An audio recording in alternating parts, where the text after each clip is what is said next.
Vieux, I'm Rita Karpinen, your host for Native Report, a series that focuses on the Indigenous experience.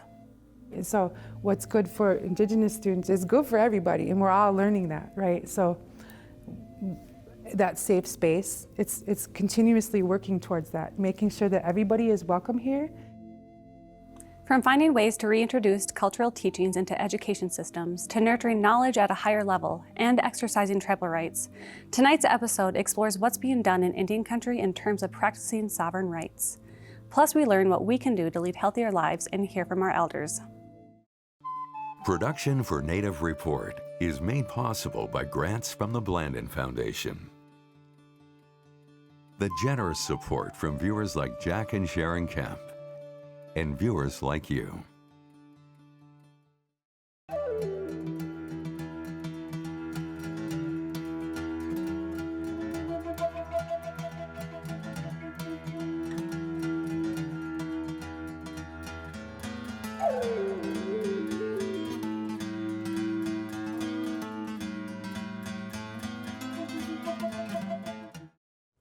We now take you to Marquette, Michigan, where Northern Michigan University is promoting Indigenous sovereignty through education in the form of a Center for Native American Studies. Here, the university has created a program where faculty members provide students with a resource center that fosters higher education that can lead to jobs within tribal government, research, and so much more. Check out what this professor and student have to say about their experience with NMU's Center of Native American Studies.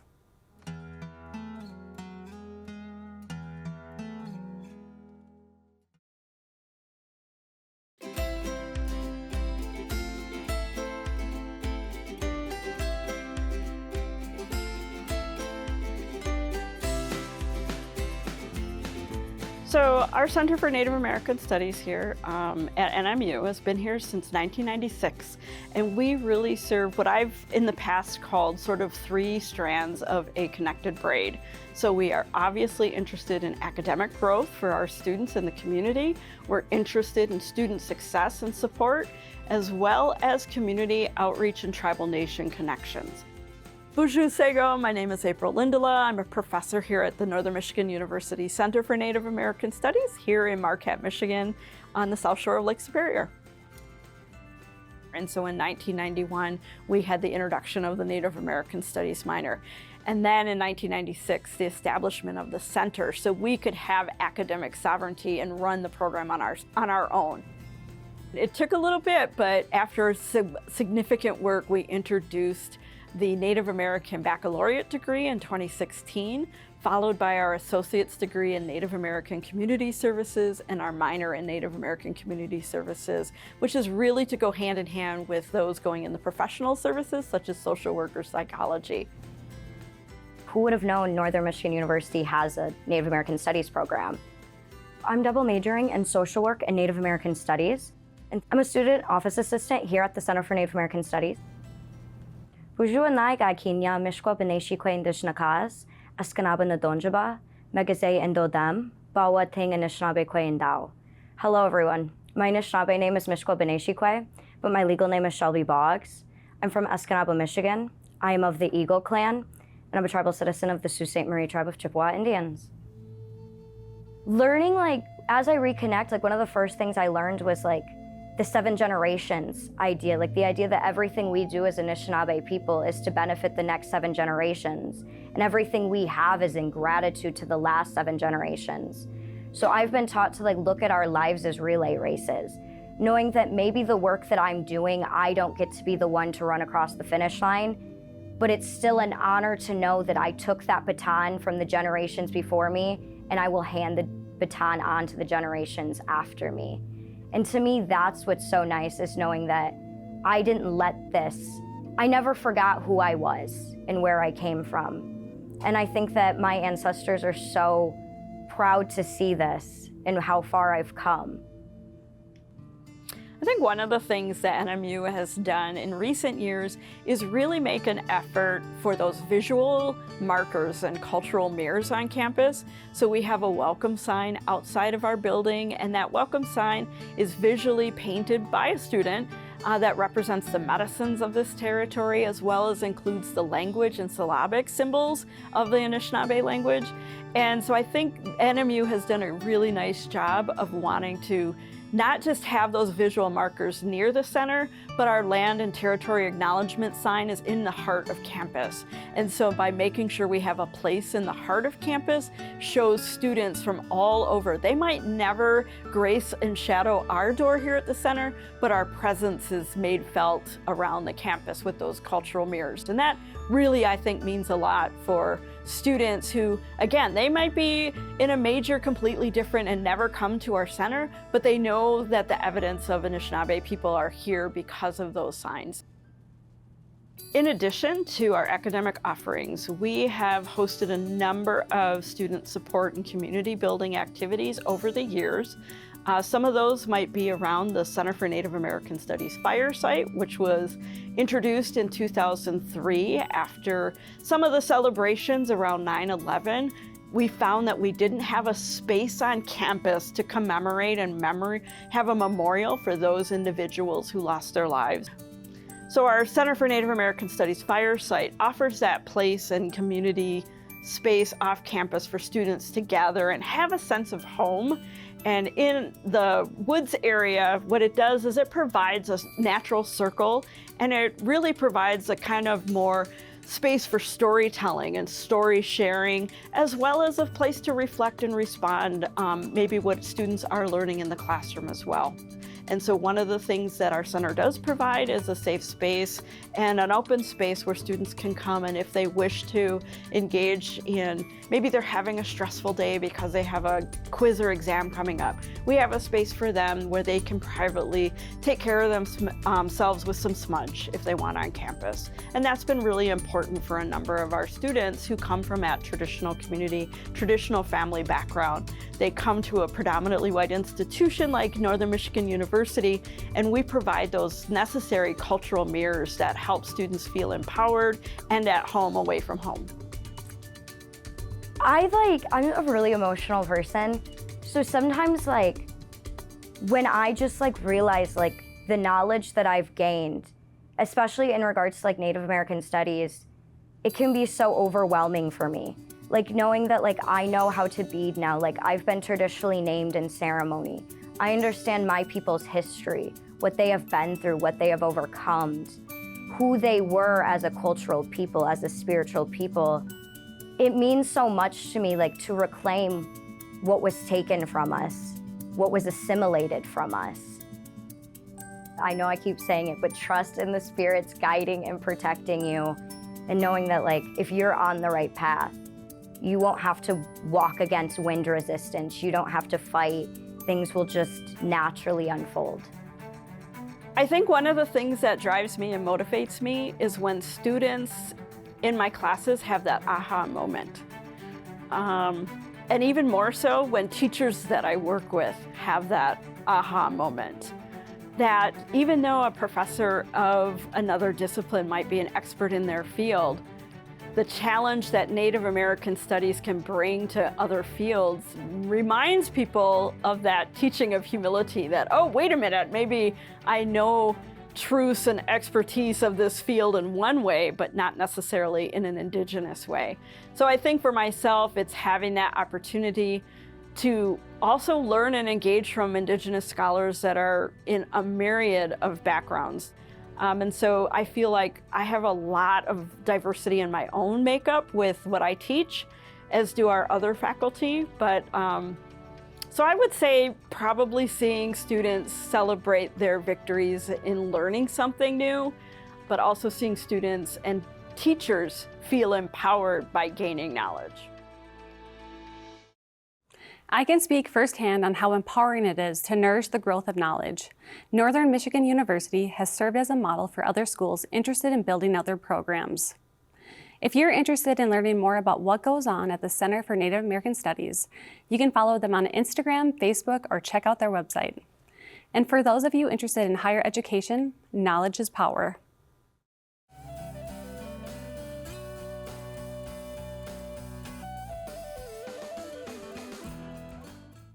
Most adults need 7 to 8 hours of sleep per night. Insomnia is a common problem that can make it hard to fall asleep, hard to stay asleep, or cause you to wake up too early and not be able to get back to sleep. At some point, many of us have had short-term insomnia, which can last for days or weeks. Some people have insomnia that can last for months or even longer. Lack of sleep can cause increased errors or accidents. Chronic insomnia is usually caused by stress. Treating the underlying cause can help the insomnia, but sometimes it can last for years. Concerns about work, school, money, or family problems can keep you awake at night. Stressful life events such as the death or illness of a loved one, relationship problems, or a job loss can also lead to insomnia. Upsetting your circadian rhythms or internal clock can cause sleep problems. Traveling across multiple time zones or changing shifts at work can lead to insomnia. Eating too much late in the evening can make you feel uncomfortable when lying down. This can cause reflux of acid and food from the stomach into the esophagus, which can make you stay awake. Other causes of insomnia include mental health disorders such as anxiety or PTSD. Medications can interfere with sleep, and those include pain medicines, allergy and cold medicines, and weight loss products. These often contain caffeine and other stimulants that can interfere with sleep. Medical conditions such as cancer, diabetes, heart disease, asthma, gastroesophageal reflux disease, thyroid problems, Parkinson's disease, and Alzheimer's can often come with sleep problems. Caffeine, nicotine, and alcohol can all interfere with sleep. Insomnia becomes more common as people get older. Sleep often becomes less restful as you age. The likelihood of being on medications increases as you age, and medications or interactions between them can be problematic. Changes in health that come with age, such as arthritis, can interfere with sleep. Getting up to urinate is common, and getting back to sleep afterward can take a long time. Prevention is all about good sleep habits. Consistent bedtimes, regular exercise, avoiding or limiting naps, smaller meals in the evening, avoiding screens and stimulating activities before bedtime are all good habits to get into. If you can't fall asleep, get out of the bedroom and read or have a soothing cup of a non-caffeinated Indigenous tea. Review your medications with a pharmacist or your healthcare provider. Avoid alcohol and nicotine. We can help you quit those. Avoid caffeine after early afternoon. Your healthcare provider will take a history and do an exam and order labs as needed. Sometimes a sleep study is necessary to look for sleep apnea. Cognitive behavioral therapy is first-line treatment and is typically more effective than medication. The behavior part helps you develop good sleep habits and avoid behaviors that can cause sleep problems. There are medications for sleep, and the recommendations are to limit their use to a few weeks. They can increase the risk of falls, can cause daytime grogginess, and often are habit-forming. Sleep is a third of your life, and this is more important than we give it credit for. Your healthcare provider can help you get back in balance. And remember to call an elder. They've been waiting for your call. I'm Dr. Arnie Vieux, and this is Health Matters.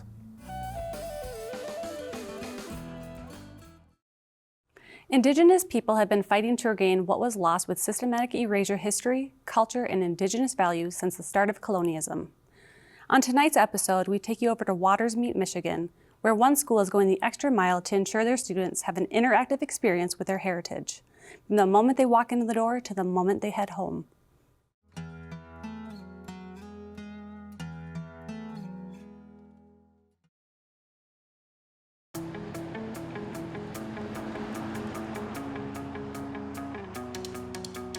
Our Native population here at Watersmeet School is 75% Native. That's why it's so important for us to have the collaboration. Hi, my name is Roxanne Williams. I'm the administrative assistant here at Watersmeet Township School District. Hey, hey, hey, Watersmeet. Ricky White here. You know, it's been an amazing year, 2023 at Watersmeet. Gigawaba min minoa. That means we'll see you again soon. Miigwech, thank you. For example, we hired Ricky White, a First Nations consultant, to come in and help us. One thing the little kids like is that he does do pre-recorded voiceovers and sends them to our secretary, and she plays them in the morning, and the students just love that. They can't wait to hear Ricky. On a weekly, almost daily basis, I'm in contact with Ricky White. And I think that's important for communication, right? So He does all the professional development. The school board actually agreed to have Ricky White provide the professional development for the staff here at the school. I think that's huge. He's got this personality where the kids are like, Ricky's here, right? So it's good. Overall, it's good. You know, what's good for Native kids is good for everybody. My name is Lisa McGeesick, and I am the Deputy Tribal Historic Preservation Officer for Lac Vieux. I'm also the Vice President of the Watersmeet Township School Board. Also the President of the Lac Vieux Education Committee. When I first came back here, because I was in grad school and lived in Detroit, and I came back here and they said, you want to do a little tour? I said, sure. So walking around, I said, oh my gosh, there's nothing on the walls. There's no art. There's nothing that represents the Indigenous community here. And we have such a huge population here that doesn't make sense to me. So let's make it happen, right? So then that's when we started having like art contests. We had art contests between like for the whole school with Tribal Historic Preservation Office. We help with the prizes for that. And you start seeing some of the posters on the walls, like in the entrance, you know, Buju, hello, Bindigin, welcome, right? So welcome to the school, right? And so then you see this, the wigwam in the front lobby. This is the wigwam that the students built with one of the elders, LVD tribal member Roger Labin. The kids were involved in especially a lot of the art classes, because there was, you know, the painting and whatnot involved, but there was kids, it was really neat to see the boys come right at the base, you know, they were drilling and sawing, and so it was really done like right in here. And so that was really nice to see. And we also started using what's called the Mandonganon, which is a resource manual, which is approved by the Michigan Department of Education. So it's a social studies resource manual for the state of Michigan. So inclusive within that is so many resources, like podcasts, websites, videos, books, curriculum. So the further you dig into it, you'll see that it's more than just a social studies curriculum. It's so inclusive. And so, having said that, wigwametry, that was a curriculum identified within the Mandonganon resource guide. In education, that's what we're looking for, is any teachers that use best research practices. Well, like I said, the classrooms, the teachers, a lot of them do smudge in their classrooms. And now, like with the last professional development that went on, it was a big part of the talking circle. So I know that the classes are doing that, you know, where they all sit in a circle with the teacher and they have an item. It could be like something special to them, something special to the class. A lot of times could be a rock, you know, and just for that strength. And they can speak if they choose to, or if they don't want to, they can just pass it on to the next person. And so that was a big thing that, you know, Ricky created for, you know, the teachers, and explaining to them how to go about doing it. And you might not get a lot of participation at first, but gradually the students, they do open up. You know, we're not a big school. A lot of schools are taking and combining classrooms. So, I mean, it's a doable thing, right? But when I can just have my grade here and spend time and really get to know 7 kids really, really good, there's not many teachers that get a treat like that, or students who get a nice treat like that, like you guys do. I mean, we really get to know each other. So I'm thinking of how we came to be, and that was a lot of networking and collaborating within the community to see what existed here already, and then working together. Like, what did we want to see here, right? So we have American Indian Parent Education Committee, and like I said, we have our Lac Vieux Education Committee, but there's a mental wellness committee that meets. We have the Michigan Department of Education. So it became this people coming together to visualize what we wanted here, and a commitment for everybody to meet and begin discussions and how to take action and see who is invested in the community, who takes value in education, because that's how it's going to work. You have to have that value in education to make it work. Based on what goals have been set early in the year and if they've obtained each goal, right? So that's how we measure this, and then seeing how the teachers identified how the goals were met. So the school board looks at all that, and so far we're on point. I am aware of nationally that we're looking good. I do know that, and I do tell people that, and that's all I have to say, because they're like, how? But it's like, it's hard for people to see it when you're in it. What we're trying to achieve is so all students, Native and non-Native, I mean, everybody feels accepted and respected in the school, that they really belong. And that's what we're striving for. And the tribe and the school now have a good collaboration going. Everyone gets along well, and we all are working for the same goal, to make sure what's best for our kids. What we're always looking for is that letting people know about the spirit of invitation. And Roxy was talking about that, is that we want everybody to be welcome here, right? And so what's good for Indigenous students is good for everybody, and we're all learning that, right? So that safe space, it's continuously working towards that, making sure that everybody is welcome here and safe, and we're learning, and we're cooperative, everybody's kind, right? So these things, the 7 grandfather teachings, we're going, making sure that everybody understands what those are, right? And then that's how we conduct ourselves. I myself, I mean, it's been a long time coming, and I'm just happy because it seems now the Native students, they just have more self-esteem and more pride, and like I said, they're coming now, and they're more open to talk. I mean, I've seen a big change, and that's what we're striving for, is the unity. You know what I mean, and making Native Americans feel welcome just as well as any other nationality. And like Ricky White, he has a good saying. He says, "What's good for the Native students is good for all."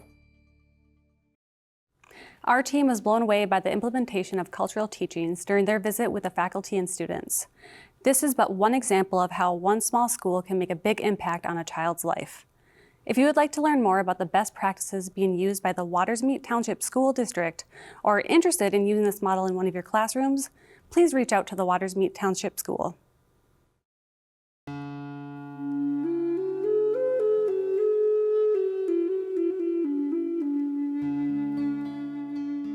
When I went back to school, what a woman friend of mine said is, "Make us proud." And I was very touched, because I got to go back to school, and she was sending me all her good wishes and reminding me that there are a whole bunch of people who we can serve in some way. Do it for the ancestors. Do it for the generations to come. And I'm aware of that all the time. And I'm aware that with my good luck it isn't just something that you put in your pocket and hold on for yourself. And I'm always aware, I think, of how difficult it was for the people before me. The boarding schools that's a big trauma there, but that was only one of a very large event that was happening in this country. And so, I mean, everything just kind of connects together. I mean, there's the treaty period, there's land loss, there's removals, there's moving on to reservation lands, there's the loss of the ability to get food, tremendous changes in health and diet, there's people dying, and then finally the problem is so bad that children must be removed from their homes and people assimilated into larger America. I mean, all the things that we see in social problems for a very long time can be, I believe, absolutely linked to those things. And so the boarding schools are big, but it is part of something larger than the boarding schools even.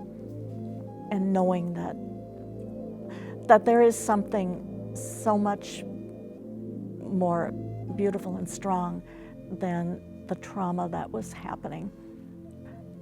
Can we overcome this? I think we just have to come to terms with things and make good lives for our kids.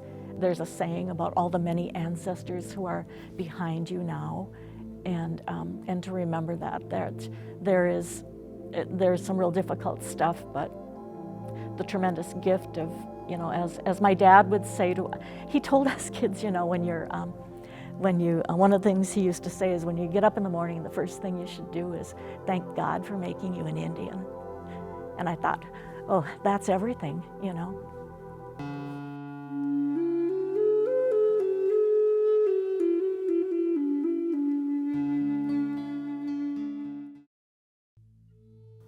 If you missed a show or want to catch up online, find us at nativereport.org, and don't forget to follow us on Facebook, YouTube, and Instagram for behind-the-scene updates. Drop a comment on social media if you enjoyed the show. Thanks for spending time with your friends and family from across Indian country. I'm Rita Carpenter. We'll see you next time on Native Report.